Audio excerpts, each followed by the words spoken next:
ऐसा सुंदर नगर बसाया, उसका नाम ही माया। माँ माने नहीं, या माने जो, जो चीज जहां जैसी ना हो वैसी जो दिखा दे उसका नाम माया बना दिया।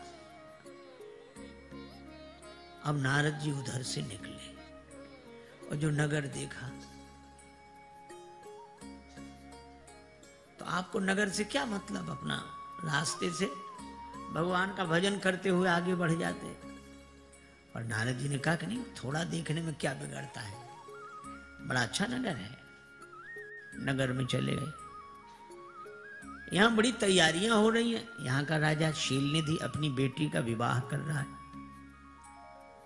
ठीक है, जब सुन लिया था कि विवाह हो रहा है तो जाने की जरूरत क्या। नारद जी ठहरे महात्मा, लेकिन नारद जी को लगा थोड़ा सा देखने में क्या बिगड़ता है, चले गए। और वहां गए, राजा ने पूजन किया, अपनी बेटी को बुलाकर कहा कि इसके गुण दोषों का वर्णन करो। नारद जी ने जो हाथ पकड़ा और चेहरा देखा तो मुख की ओर देखते ही रह गए। एक महात्मा बड़ी अच्छी बात कहते थे, देखो भालो तको मत, बोलो चालो बको मत, खाओ पियो छको मत, चलो फिरो थको मत। पर नारद जी केवल देख लेते तो कुछ नहीं बिगड़ने वाली बात थी, वहीं से संभल सकते थे। पर बड़ी बार लगी रहे निहारी। राजा ने कहा इसके, हाँ, अब जो देखा लक्षण सब विचारी उर राखे, इसका जो विवाह जिससे होगा वो अमर होगा, उसे युद्ध में कोई जीतेगा नहीं। चर अचर जीव जिसकी सेवा करेंगे, ये सारे लक्षण भगवान के। मानो हस्तरेखा कह रही थी कि भगवान से इनका विवाह होगा, तुम चक्कर में मत पड़ो। और नारद जी ने सोचा कि इसका विवाह जिससे हो जाएगा उसमें ये लक्षण आ जाएंगे। नारद जी सोचने लगे हमारे भगवान होने में बस यही कसर है और तो कुछ है नहीं। लेकिन अब सुंदरता किससे मांगे, बिना सुंदरता के विवाह होगा नहीं। बहुविध विनय कीन तेहि काला, प्रगटे प्रभु कौतुकी कृपाला। भगवान कौतुकी हैं, प्रकट हुए। और यहां सब कौतुकी इकट्ठे हुए। मुनि कौतुकी नगर तेह गए। पहले तो मुनि कौतुकी, फिर भगवान प्रकट हुए तो प्रगटे प्रभु कौतुकी कृपाला। और फिर वे दो जो रुद्रगण थे, विप्रवेश देखत फिर परम कौतुकी तेव। ये सब कौतुकी इकट्ठे हुए। और संभल कर बैठना जलवे मोहब्बत देखने वालों, और तमाशा खुद न बन जाना तमाशा देखने वालों। नारद जी तमाशा देखने गए थे, उस तमाशे ने तमाशा बना दिया भगवान की माया। भगवान प्रकट हुए, प्रभु विलोक मुनि नयन जुड़ाने, हाथ जोड़े प्रणाम किया। भगवान ने कहा पधारो देवर्षि। कैसे स्मरण किया, महाराज एक जरूरी काम आ गया। भगवान बोले लो और सुनो, कल ये काम को जीत कर आए थे, आज काम आ गया। पर मन ही मन बड़े प्रसन्न हुए कि धन्य है हमारी माया। भगवान ने कहा अच्छा अच्छा, तो क्या काम क्या है। अब आपके सामने संकोच होता, नहीं नहीं, नहीं संकोच बताओ, विवाह करना। भगवान बोले वाह वाह वाह, इससे बढ़िया बात और क्या हो सकती। विश्व मोहिनी का नाम नहीं ले रहे, आन भांति नहीं पावो ओही। अब आपके सामने क्या नाम है, आप तो जानते ही। भगवान ने कहा हमारे लायक कोई सेवा। हाँ बोलो।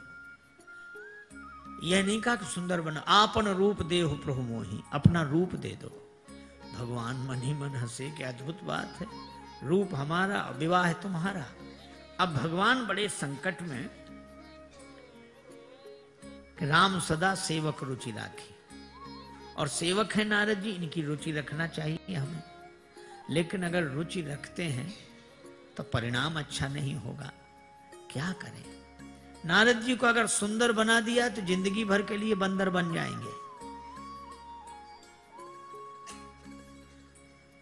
कौन नचाएगा, को जग काम नचाव न जेही। और अगर हमने इन्हें अपना बंदर बना लिया तो जिंदगी भर के लिए सुंदर हो जाएंगे। इसलिए नारद जी आए थे सुंदर बनने, भगवान ने बना लिया बंदर। लेकिन कब जब नारद जी ने यह कहा, रुचि तो यही है कि सुंदर बना दो, पर नारद जी यही नहीं रुके, आगे बोले यही विधि होए नाथ हित मोरा, करहु सुबेग दास में तोरा। हे प्रभु मेरा जिसमें हित हो आप वही शीघ्रता पूर्वक करें। भगवान ने कहा अब बात बन गई, अब रुचि की कोई बात नहीं रही, अब तो हित की बात है। तो भगवान बोले जय विद हो ये परम हित नारद सुनहु तुम्हारा, जिसमें तुम्हारा परम हित होगा सोई हम करव न आन कछु, बचन न बरसा हमारा। और भगवान ने यद्यपि स्पष्ट किया, कुपथ मांग रुज व्याकुल रोगी, वैद न दे सुनहु मुनि जोगी, यही विधि हित तुम्हारा मैं ठहूं। लेकिन नारद जी सुने कहां, उन्हें तो लगा बस परम हित होगा। और वो परम हित यही समझ रहे थे कि संसार, व्यवहार, परिवार, माया विवश भये मुनि मूढ़ा, समझी नहीं हरि गिरा निगूढ़ा। लेकिन एक बात है, भगवान नारद जी की हंसी नहीं कराना चाहते। नारद जी को जो बंदर का स्वरूप दिया वो किसी ने नहीं देखा, नारद जान सबहीं सिरुनावा। वो बंदर वाला चेहरा तो या तो भगवान ने देखा या उस विश्वमोहिनी ने देखा और या नारद जी ने स्वयं देखा। लेकिन दो और आ गए रुद्रगण, वो कहने लगे कि हमें नारद जी का चेहरा दिखने की अनुमति मिलनी चाहिए। भगवान ने कहा ये सीक्रेट मामला है, गोपनीय है, तुम्हें नहीं। वो बोले हम तो संवाददाता हैं, शंकर जी से संबंध बनाए हुए हैं, तो कितने ही सीक्रेट मामला हो हमें तो अधिकार मिलना चाहिए। क्योंकि भगवान शंकर ने गण लगा दिए थे कि देखते रहना, ये जरूर हमने जो कहा है उसके प्रतिकूल ही आचरण करेंगे। भगवान ने कहा तुम भी देखो। अब ये रुद्रगण पीछे लग गए नारद जी के और प्रशंसा करेगा, इनकी ऐसी सुंदरता क्या। दूसरा बोला कमाल है, हमने तो सुनी नहीं ऐसी सुंदरता। अब प्रशंसा सुनकर नारद जी क्या बात, नहीं कुछ नहीं, नहीं नहीं बिना संकोच बोलो, और कुछ नहीं, ये कह रहे ऐसी सुंदरता नहीं देखी। अच्छा हाँ, कहाँ मिली ऐसी सुंदर भगवान से। रुद्रगण बोले वही हम कहें ऐसी सुंदरता तो वे ही दे सकते हैं। बैठ गए। अब प्रशंसा प्रिय, तो दोनों को अगल बगल बिठा लिया। विश्व मोहिनी आई, पुनि पुनि मुनि उकसई अकुलाही। रुद्रगण कह रहे थे आपका विवाह होगा।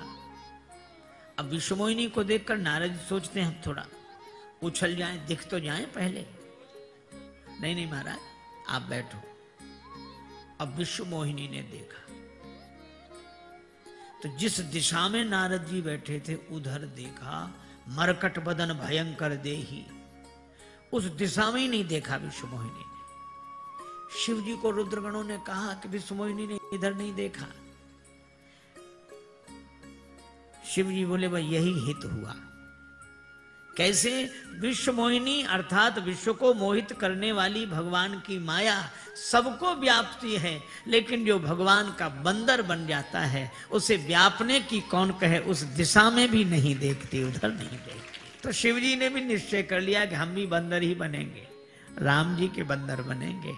और विश्व मोहिनी के कारण नारद जी बंदर बने और मोहिनी अवतार के कारण भगवान शिव बंदर के रूप में प्रकट हुए। यही शरीर रति राम सो सोई आदरहि सुजान, रुद्र देह तजि नेह बस हरते भे हनुमान।